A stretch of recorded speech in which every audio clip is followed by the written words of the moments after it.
I got some really good advice when I was first launching into hemp at an early hemp hearing we had in New Mexico. It was in Roswell, New Mexico. This hearing, the Senate hearing, people had been rotating all around. It's a hearing before we legalized hemp in New Mexico. And one of the state representatives or state senators who was a farmer said, just be wary of giving in price. Farmers always give in and undersell the value of what they do. They're out there working every day I am too, 8, 9 months and everything.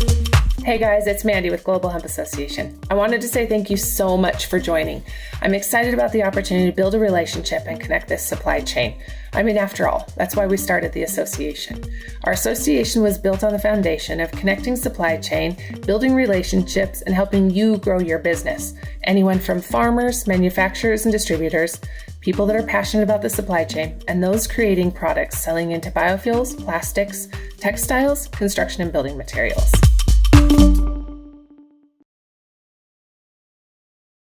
Thank you very much. Thanks for joining, Doug. Thank you very much for coming today. I'm excited to share what you have going on and kind of what you've been working on. I've been following you, and every time I see your book, I get excited and I'm like, hey, I know that guy.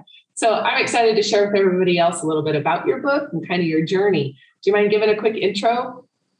Thanks, Mandi. How'd you get here? What are you up to? Yeah, all the goods.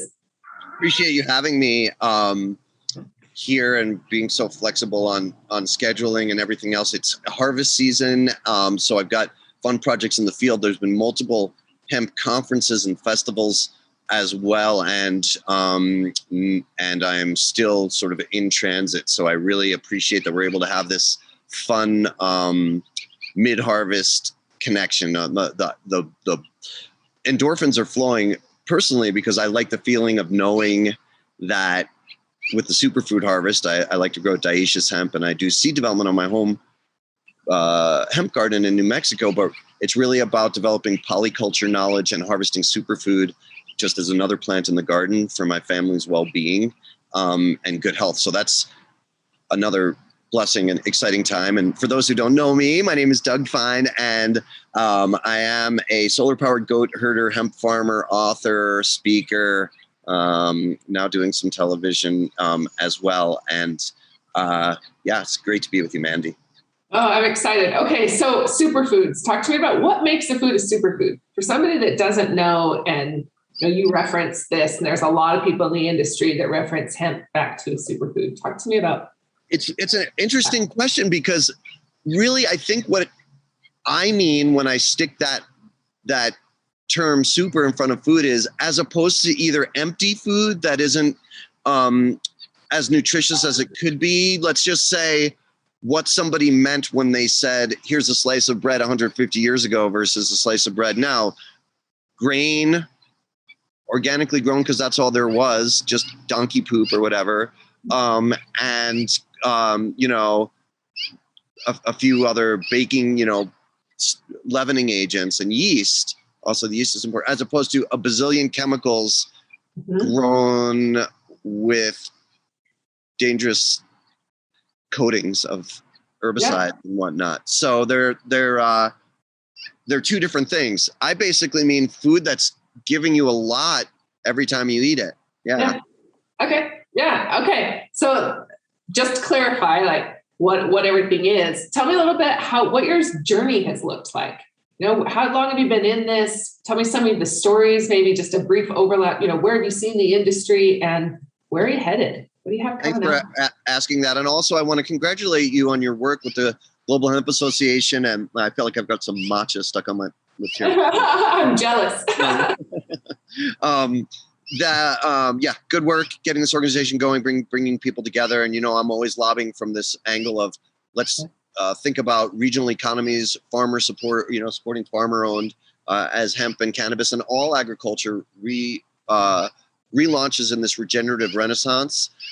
So by way of getting that messaging out, I first of all feel like it's the ninth inning for humanity, 2 outs. Every single thing we do, enterprises and as people and families and communities, has to be what we're shorthanding right at the moment as regenerative, meaning, everything you needed to know you learned in kindergarten. You're trying to regenerate soil every time you're planting. You're thinking about range of delivery for your enterprise in non-fossil fuel vehicles. You're thinking about compostable labels on your bottles. You're thinking about, as a customer, supporting people that have these type of enterprises, especially if they're deriving from a farm, those that are owned and controlled by farmers. And these are things to look for, let's say, as opposed to strictly box store price tags, a label, if we're talking hemp, that has fungible CBD from who knows where. So first and foremost, everything is about making sure our grandkids have a planet.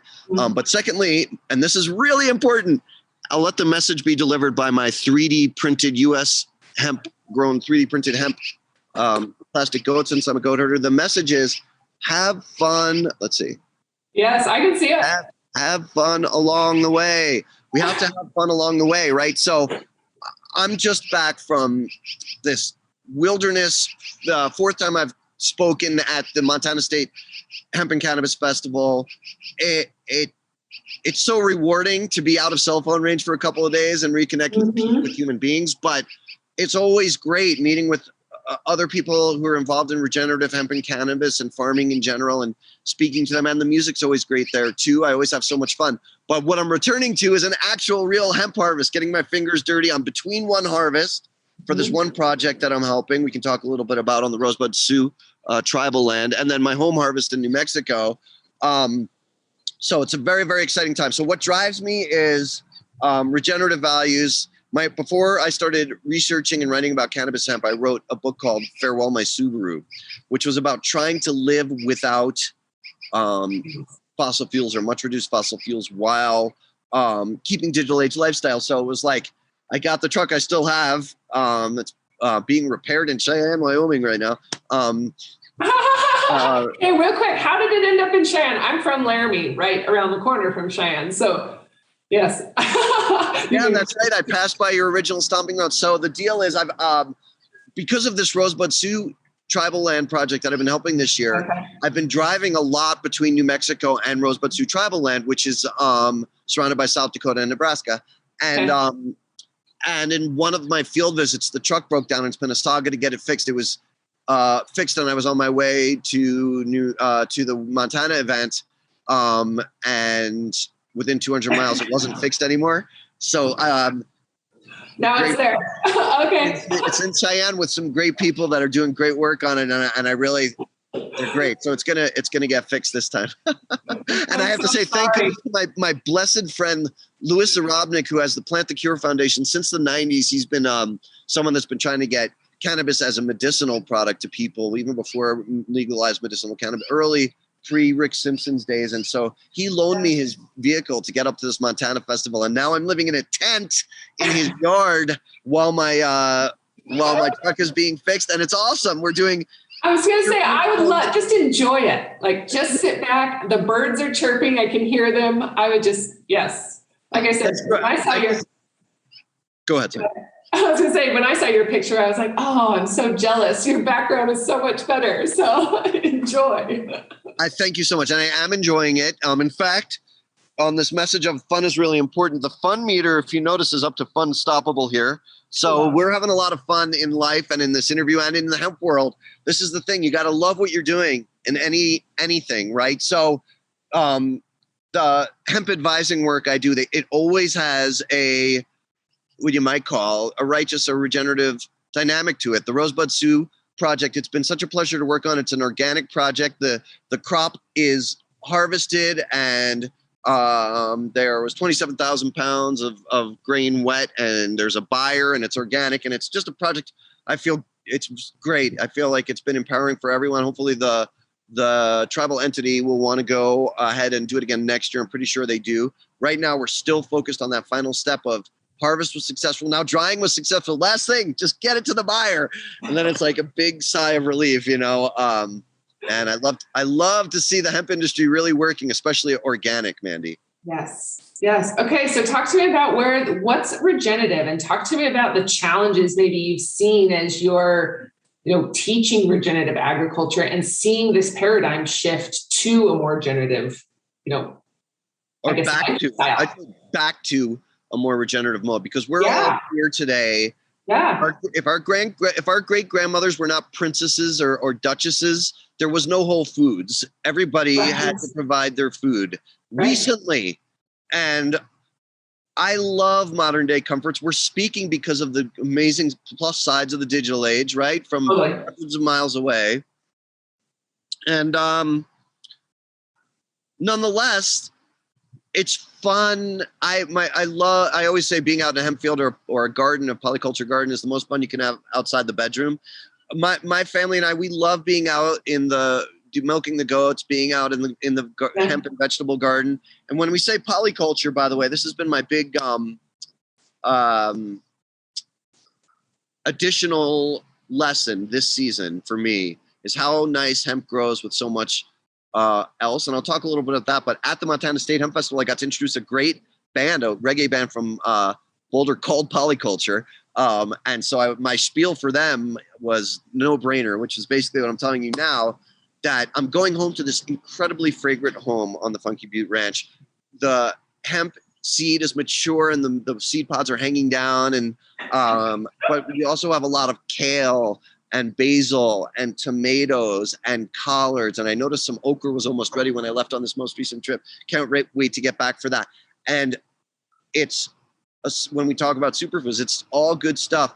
I didn't get specific, by the way, on hemp. One of the things that makes hemp a superfood, many people will know this, is that the seed, and you have to grow male and female to get the seed. Dioecious crops is the way that I like to grow. 30+% protein, high in minerals like important minerals like selenium and magnesium. Also, it's one of the few natural food sources for GLA, gamma-linolenic acid, which is a protein building block associated with anti-inflammatory properties, which is important in an inflamed world.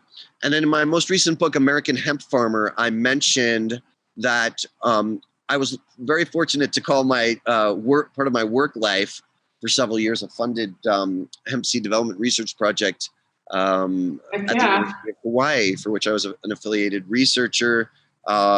Great team there. The lead professor for this project told me about other research that he had been done, and I wrote about it in American Hemp Farmer. His name is Ching Lee, and it was about that first phase, early study, right? Not yet published. That hemp is showing promise in inhibiting the expansion of lipid cells, which means, in layman's terms, for the number one bestseller diet book I'm willing to write anytime. Hemp keeps you thin, right? And I'd be, I guess, much fatter because I'm like, okay, I'm not that fat, and I try to eat well, I exercise, but I'll pound a couple slices of pizza or some ice cream, especially multiple times. I eat everything and anything. Yeah, I say that. We'd be fatter, I guess, both of us, if we didn't eat. I'm assuming you eat a lot of hemp seeds too. I've already eaten hemp seeds today. Yeah. Especially since I've gotten into this. Like when I very first got into the industry, I actually left an event with the intent to go home and tell my kids, there is no way anybody can smoke. Like, we need to stop. It's bad for us. And I went home and was like, yeah, never mind. Everything that I'd said before, I'd take back, like, in whole. But it just took me sitting next to 3 or 4 good speakers in conversations where I'd be like, wait, what?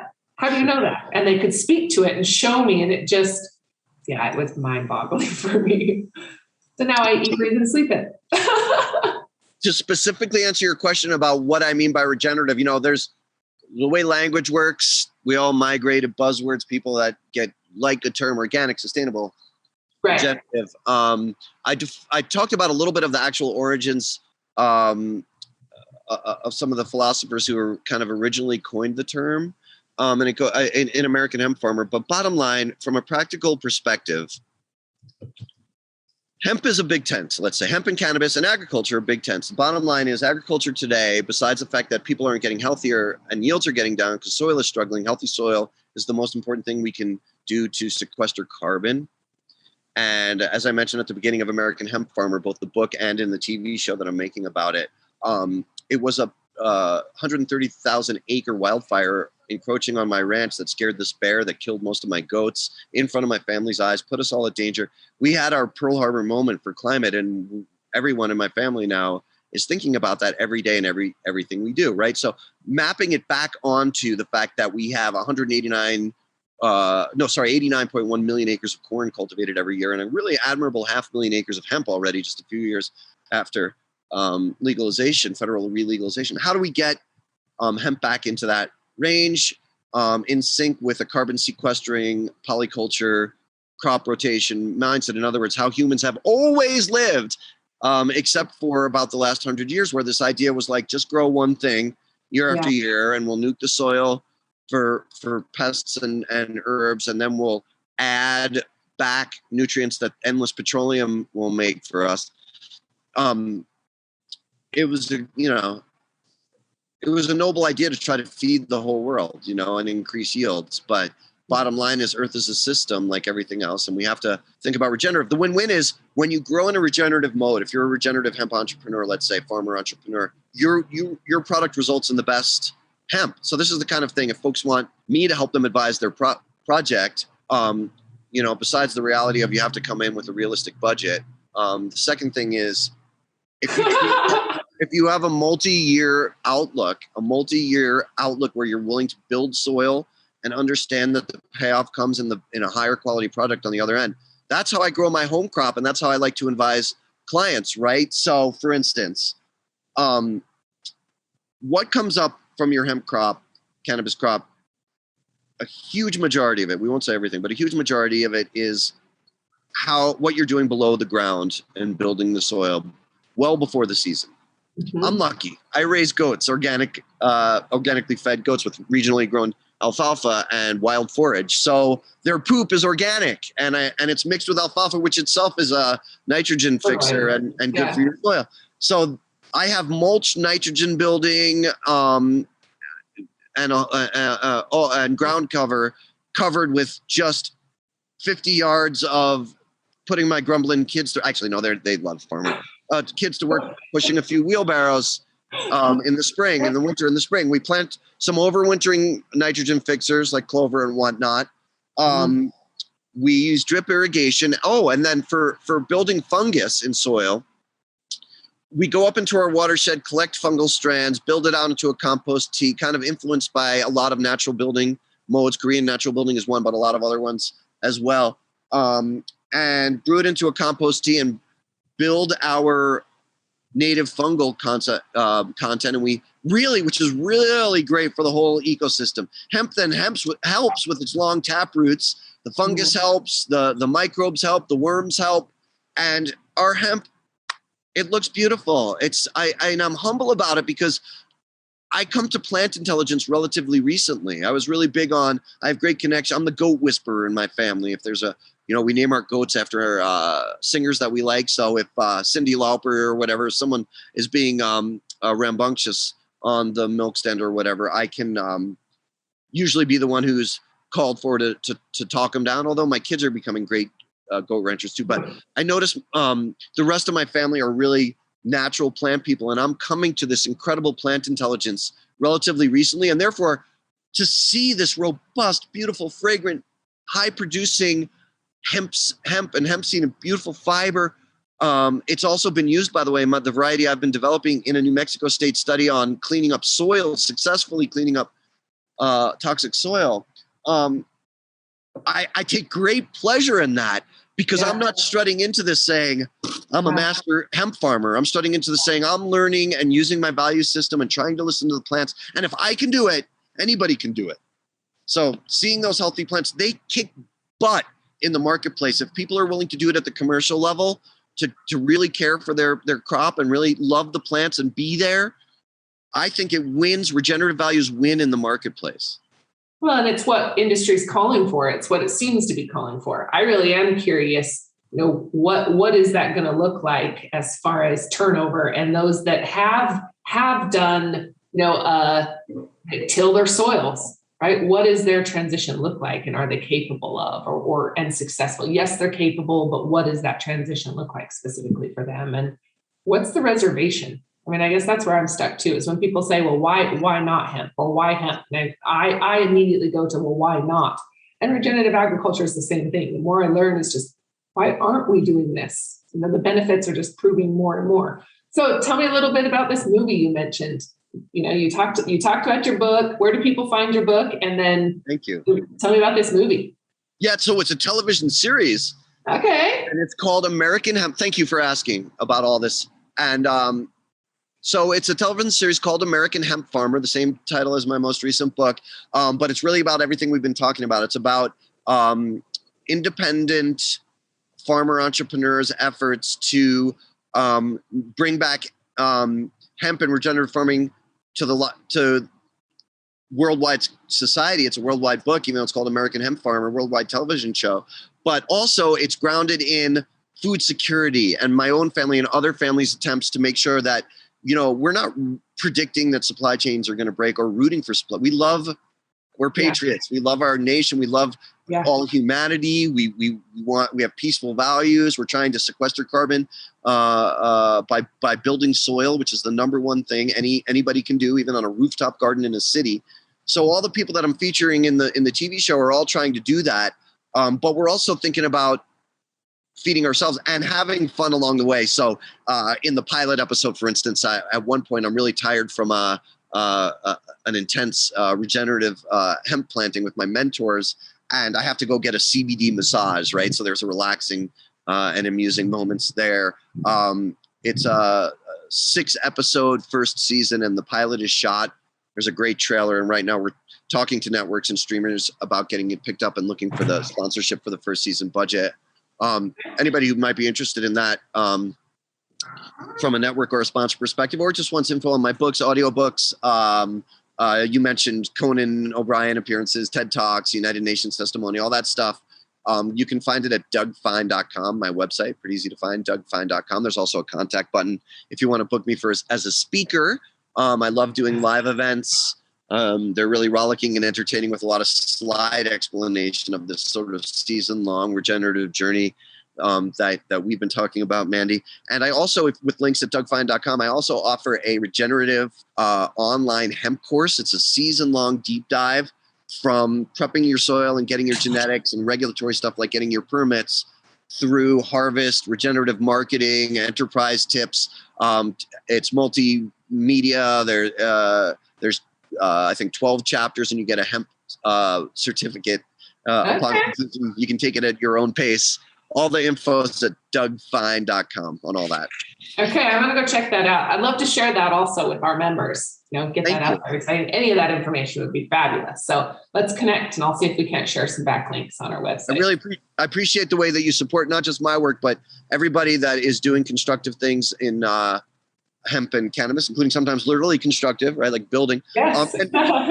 On your point about regenerative values and, the big why not, why isn't it happening? I think it is happening, and there'll be a Malthusian curve because it has to be. I'd say that in the 5 years I've been working on hemp, a lot of time I live in the heartland, but I'm in the heartland working with professional farmers a lot in multiple states.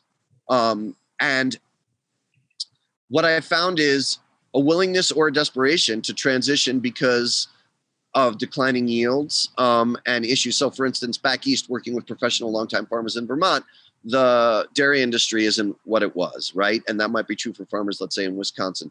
What I'm seeing in the farmers in Rosebud Sioux, tribal land and surrounding lands in South Dakota and Nebraska is an awareness that organic is worth more, but also, hey, maybe some of these herbicides and stuff that we just don't think twice about are worth thinking twice about, and maybe building soil, regenerative and organic values does make sense. Now, in the real world, when we're talking about in the millions of acres, let's be realistic that the slowdown, the whole shutdown of the last year and a half has resulted in farmers actually getting higher prices for things like GMO corn and soy and stuff like that. Not great prices, but better. And so when you're actually able to make a little money and pay down your debt a little bit, and you're not afraid of getting evicted or whatnot, and you're a farmer, it becomes a little harder to talk about transition when things were just almost desperate enough, but now it's just like the lifeline on some prices are coming back a little bit, but mostly farmers get screwed. And cattle ranchers tell me the story over and over of getting screwed. And, anytime you're just treated like a middleman in a commodity, not even a middleman. Just like I would say they're treated like it's less than. And anytime price is being cut, who does it fall back on? Not on the middle guy. Always falls on. Here's a mode that I really like and that I write about in American Hemp Farmer and that I feature in the TV show. Hemp cooperatives. I feature a lot my friends at the Fat Pig Society Cooperative in Fort Collins, Colorado. They're covered in the TV show and in the book, and they've taught me a lot about farming and organic farming, but also about the business of hemp. And they do it from a cooperative level because their goal is, instead of the 5 cents per farm product dollar that most farmers get, is farmers get the whole dollar, less expenses, of course, right? So even if it turns into 75 cents to the farmer members, that's a lot more than 5 cents. So I love the idea of entrepreneurialism continuing, because I think, there's a human nature to work hard and be creative and inventive and be entrepreneurial. But rather than thinking about it in terms of just investor buyout by a far off stock market or hedge fund, that's not the goal. The goal is an enterprise that is thriving and is generating just as much revenue, but via the multiplier effect, it's going back into its community. It doesn't aspire to have the range of a Kmart or a KFC. It aspires to be the best Clark County regional supplier of hemp herd with millions of dollars of revenue and creating dozens or hundreds of jobs in there and making that a wealthy community. My dream is that farming communities worldwide, parents start saying, instead of when I was growing up, it was, try being a dentist or a lawyer, then at least that's going to be a good living. Parents saying, let's be a farmer. You'll be building soil, saving lives by sequestering carbon, providing healthy superfood products, and making a great living at it. That's my dream. I love it. I love that there's passion behind it, Doug. And I think that this has a lot to do with success, right? What's gotten us here? What keeps driving you, right? There's been a lot. How much is enough? How much is enough? Do you need to be a billion, gazillion? Right. Isn't millions enough? When did millions stop being enough? Right. Right. And when did our need become a 90% profit margin? When was that a requirement or a bare minimum instead of a bonus? Right? So interesting. I got some really good advice when I was first launching into hemp at an early hemp hearing we had in New Mexico. It was in Roswell, New Mexico. This hearing, the Senate hearing, people had been rotating all around at hearing before we legalized hemp in New Mexico.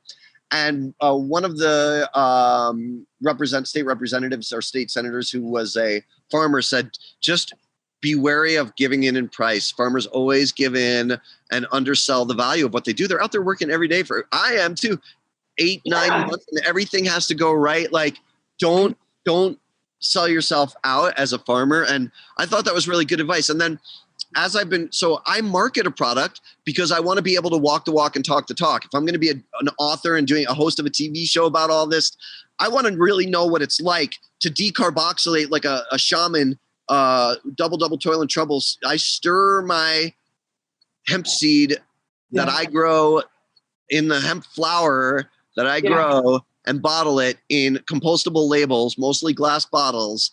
So trying to walk the walk, what does that take if I'm advising other people, clients and friends and readers and viewers of this TV show to what to do? I want to be able to know what it really takes, how much it costs, right? So, I'm trying to walk the walk, and in my own product, I don't cut the corners on any of these things, right? It would be tempting and easy to. Well, that's the problem in the market, right? It's because there's not enough people like you that have the ethics to stand by and say, listen, the concern for the quality of product outweighs the profit margin. Educating consumers as well is important. And, Absolutely. Yes. And to the extent that there are folks, when I say I'm seeking sponsorship for the TV show, that's in a sense of seeking an investor. It's a little different because what they're getting would be exposure when the show's picked up by a network or streamer, right? But the idea of investors is a tricky one, because modern investing is kind of like, how much can you get out of something immediately before flipping it? And that's not what we're talking about here. And having an investor that has that long-term view, that understands it's the investors' grandchildren that are going to be saved by regenerative techniques too, and the product is going to be better. But it's risky. You've got to educate the consumer too. You know, the price tag you're seeing on fungible CBD or a fungible grapefruit in a box store is not the real price tag. If you're buying a regional grapefruit, if you live in a region that has subtropical or hemp, you could seek out great regional hemp providers anywhere. You know, they're in your region now. Okay, so out of the difficulties and kind of where we're at now, what have been some of the biggest challenges or one of your most memorable challenges that you've overcome?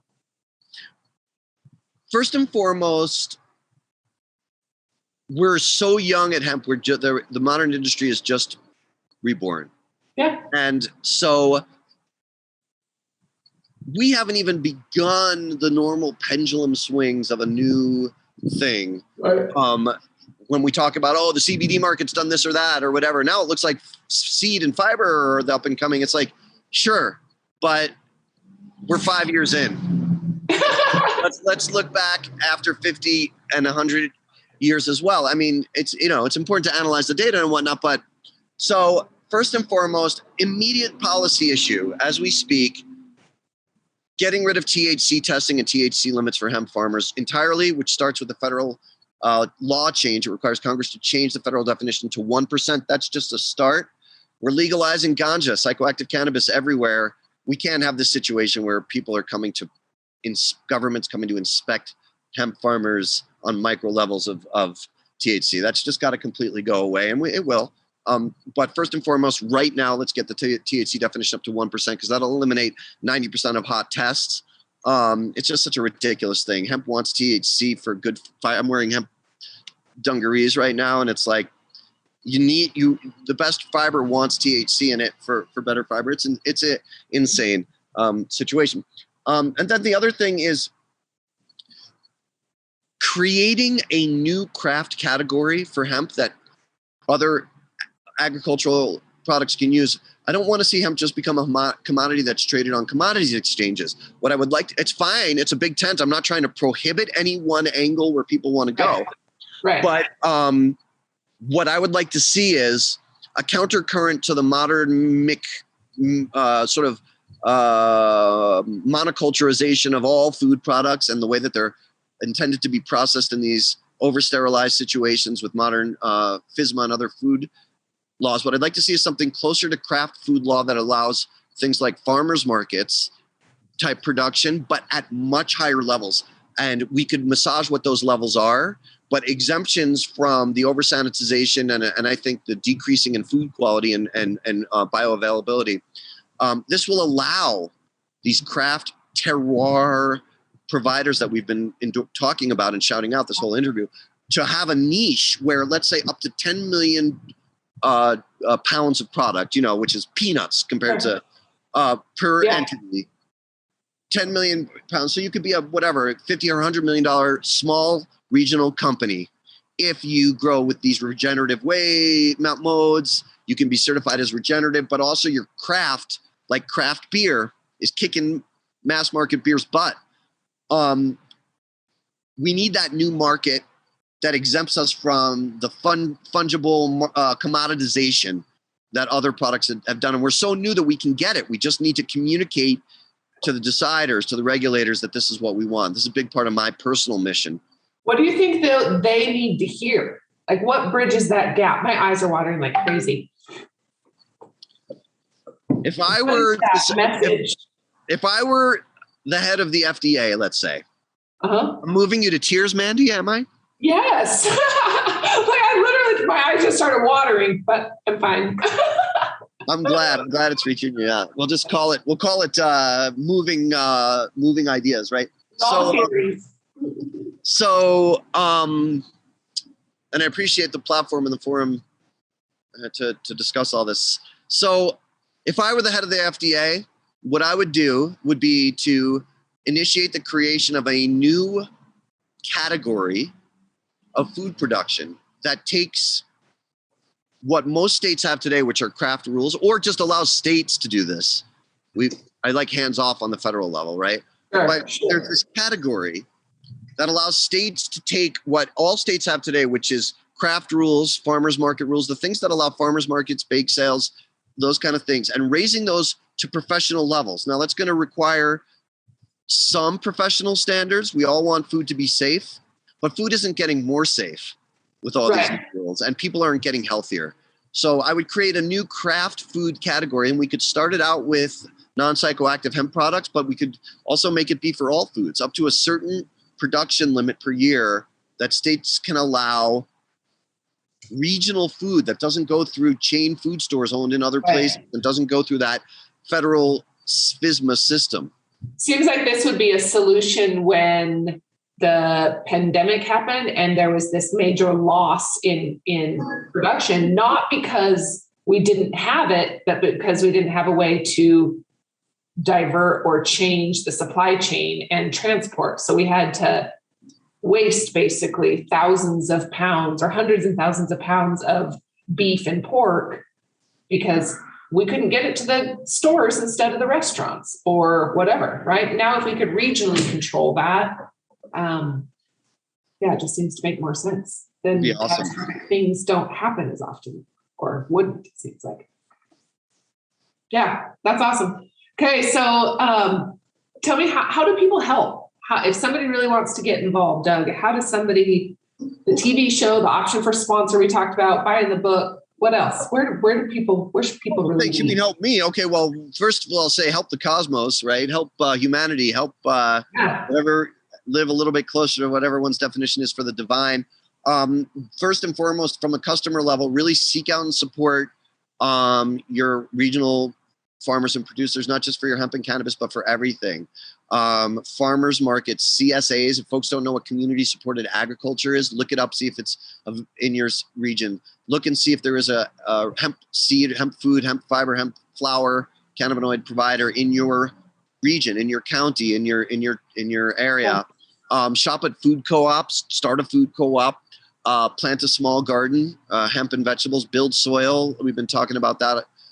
Modes, build it ideally with as many local inputs as possible, as opposed to carting in soil from somewhere else. So that's what people can do from the customer end. If I want to get involved and actually be on the hemp end, be a farmer, no matter what you think you are. Oh, I've got a great idea for a logo or a label. Maybe I'm a marketing person. Still grow hemp and get your fingers in the soil. We owe all of this to a plant, and if it's the farm, and the farmers are your partners and co-owners. They're not just your contract serfs, ideally, in any interview. So form a co-op or a B corporation or an LLC where the farmers are equal partners, and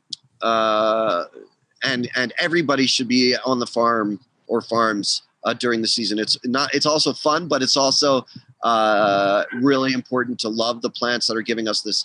And then thank you for asking. If you're talking about folks that want to get involved with my work, any institutions that want to book me for live events, very entertaining keynotes, emceeing events, potential sponsorships if you're interested in the TV show, reach out to me via the contact button at dougfine.com. Hey, if you're a network or streamer decider watching this, we are actively having our meetings now, and we think this is going to be a smash. But also, if you want to be sponsorship, that's a slam dunk as we do bring it to networks. And we can tell you what the budget is for the first season, and show you the trailer and all that good stuff. Reach out to me via dougfine.com.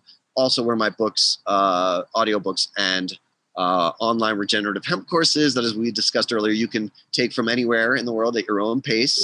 It's a comprehensive deep dive year-long hemp course with a hemp completion certificate at the end. All of it is at dougfine.com.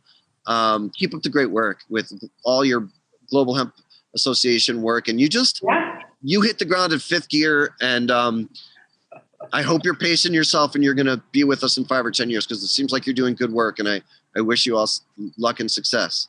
Yes, I'm excited. It's about our team, right? And who we have around us and surrounding ourselves with good people. And so that's my goal is surrounding myself and making sure, and having fun. Goodbye, Pacific Garbage Patch. This is U.S. grown hemp 3D printed. I'm a goat rancher. That's why it's in the form of a goat. Oh, I forgot to mention my social media too. DougFine.com is the best place for everything plus social media buttons. Seeing TED Talk and stuff like that. But social media at Organic Cowboy, one word, Organic Cowboy with the 2 C's in the middle. Twitter and Instagram for now. Cool. Perfect. And then if anybody else needs help contacting Doug, don't hesitate to reach out and I can help you guys make connection or point you in the direction of where he's at. But other than that, we'll catch you next time. I believe we've got another event tomorrow, 10 a.m. We stream live Tuesday, Wednesday, Thursday on YouTube, LinkedIn, Twitch, and Facebook. So other than that, thank you, Doug, very, very much for joining. I'm excited to meet you and see you face to face again. It was exciting to do that recently. So you'll have to let me know where you're at when you're traveling and hopefully we can bump into each other. Okay. Sounds great. Sounds great. I'm really glad to have you as a friend and colleague and the school all seems like nice people. Keep up the good work. For sure. Thank you very much. We'll talk soon, Doug. Have a good one. Bye. Adios.